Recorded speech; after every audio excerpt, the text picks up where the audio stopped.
நல்லா ரேஸ் கொடுக்கும்போது மட்டும் ஒரு விசில் சவுண்ட் வந்துச்சு. அது கேட்க நல்லா இருக்குது. ஆனால் அது வந்து அதிகமாக அந்த மாதிரி ஓட்டக்கூடாது, டர்போ ஃபெயிலியர் ஆயிரும் அப்படின்ற மாதிரி சொன்னாங்க மெக்கானிக்கு. நான் அது கொஞ்ச நாள் அப்படி யோசிச்சு ஓட்டிகிட்டு இருந்தேன். அதுக்கப்புறம் பார்த்தா அந்த டர்போவில் வந்து ஒரு சின்ன லீக் இருந்துச்சு. லீக்னா டர்போவில் லீக் இல்லை, டர்போ மேலே வந்து ஒரு ரப்பர் புஷ்ஷில் ஒரு லீக்கு. அதை கலட்டி எடுத்ததுக்கு அப்புறம் அதை நான் உங்களுக்கு எப்படி இருக்குன்னு காட்டுறேன் பாருங்க. அதை நாங்கள் வந்து வேற ஒரு மெக்கானிக் வேலைக்காக அதை கலட்டினதோட பார்த்தா சரி அதையும் சேர்த்து மாற்றிடலாம் அப்படின்னு அதையும் கழட்டியாச்சு.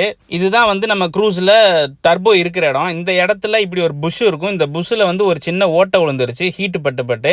இந்த ஹீட்டு ஓட்டை விழுந்ததுனால நம்ம நல்லா ரேஸ் கொடுத்தோம்னா ஒரு மாதிரி விசில் சவுண்டு வரும். அந்த விசில் சவுண்டு நல்லா தான் இருந்துச்சு. ஆனாலும் நமக்கு வந்து அந்த பிக்கப் இதாயிருன்றதுக்காக புதுசாக ஒரு அந்த புஷ் வாங்கியாச்சு. அந்த புஷுக்கு இந்த புஷுக்கு எவ்வளோ வித்தியாசம் இருக்குது பார்த்தீங்களா? இது வந்து நல்லா ஊதி பெருசாக போச்சு. இது புதுசு மாட்டினதுக்கப்புறம் வண்டியோட பிக்கப்பும் சூப்பராக இருக்குது. இன்ஜினோட அந்த நாய்ஸும் கம்மியாயிருச்சு. அந்த விசில் சவுண்டும் வரல. மைலேஜும் கூட தருதுங்க. இந்த சின்ன ஓட்டனால இவ்வளோ